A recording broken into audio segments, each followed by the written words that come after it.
I have a question. Have you ever reacted so strongly that it made you wonder, where the heck did that come from? You don't just feel emotions. You feel the thoughts you believed. And most of the times you don't even realize you believed them. That's the problem. Because you can't change what you don't catch. And most people are not losing life because they don't know truth. They're losing because they don't recognize a lie when it shows up in real time. Welcome to Salt and Light, Renewed Mind podcast. This is where we stop just talking about change and we start training for it. Because it's one thing to understand that thoughts and emotions shape our life. It's an entirely different thing to catch those as they're happening. And that's where most people miss it. They don't notice the thought. They just feel the emotion. They don't question the belief. They just react to it. And by the time they realize that something is off, they're already in the middle of it. Already in the tone, already in the reaction, already in the spiral. And then they step back and ask, why do I keep ending up here? Here's the truth. Your reaction is not random, it's rehearsed. You've thought it before, you've felt it before, you've agreed with it before. So now it shows up faster than your awareness. And if you don't interrupt it, it will keep running. Let's make this real. Someone doesn't respond to your message, perhaps. Immediately something shifts. Maybe it's subtle. Maybe nobody else sees it. But internally, a thought might bubble up fast. They're ignoring me. They don't even value me. I must have did something wrong. Pause right there.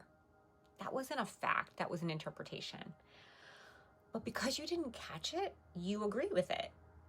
And the moment you agree with it, your body responds. Your emotions follow and your behavior adjusts. Maybe you withdraw. Maybe you overthink. Maybe you replay the conversation over, or you shut down. And all that started with just a thought that you never questioned. Here's another one. Something doesn't go the way you planned. You showed up, you worked hard, you did what you thought was right. It still didn't work. And then maybe a thought pops up. See, nothing ever works out for me. I always fall short. What's the point? Again, that's not a fact. It's a belief replaying. And because it feels familiar, it feels true. That's how the cycle works. A thought enters, we don't examine it, we agree with it. That agreement creates an emotion. The emotion drives behavior. The behavior reinforces the belief pattern. The loop becomes stronger. It's a lousy loop. Not because it's true we believe it, but because it's repeated. Scripture says to take every thought captive. That means thoughts are not harmless. They're invitations. Every thought is inviting you into agreement with something. Either fear or faith, into truth or distortion, into identity or insecurity. And if you don't slow down enough to examine the thought, you will default to what's familiar, not what is true. You'll get into that rut. What does it look like in real time? It looks like noticing the moment that something shifts inside you. The tightening in the chest, the quick emotional response, the urge to withdraw, to defend, to prove. That's a signal, it's a clue. Not to react, to examine. You stop and ask, what am I really telling myself right now? Not what happened, not what they did. What am I telling myself about this? Because that is where the power is. Then you can ask, is that actually true? Or does it just feel true because I've believed it before? It's familiar. Then go deeper. Does this thought align with who God says I am, my identity in Him? Or is it pulling me back into an old identity? This is the moment where everything changes. Not because you're just reacting. It's because you're choosing. Go back to the first example that I mentioned. Someone doesn't respond. Instead of immediately agreeing with the thought like they don't notice me, they're ignoring me, challenge it. Is that true, or am I just assuming? What else could be true? Maybe they're busy. Maybe they missed the text. Maybe they're dealing with something I don't even see. In that moment, you broke agreement with a lie. You interrupted it.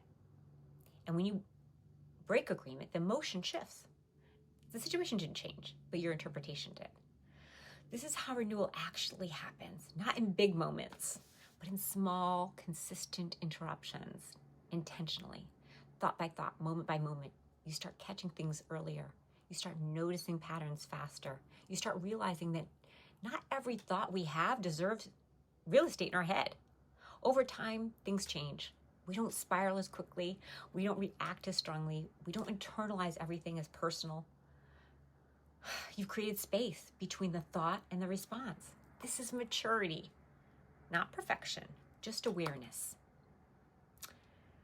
Sometimes you call yourself too emotional maybe, or too sensitive, or too reactive. But what you actually are is just being untrained to recognizing the thoughts. Once you learn this, everything begins to change. Because now, instead of asking, why do I keep ending up here? You start asking, what thought did I agree with that brought me here? The question changes your life. Because now you can begin to trace it back to the moment, back to the belief, back to the pattern. And once you see it, you can interrupt it. That's power. You're not responsible for everything that happens or every thought that enters your mind, but you are responsible for what you agree with and what you allow to camp out there.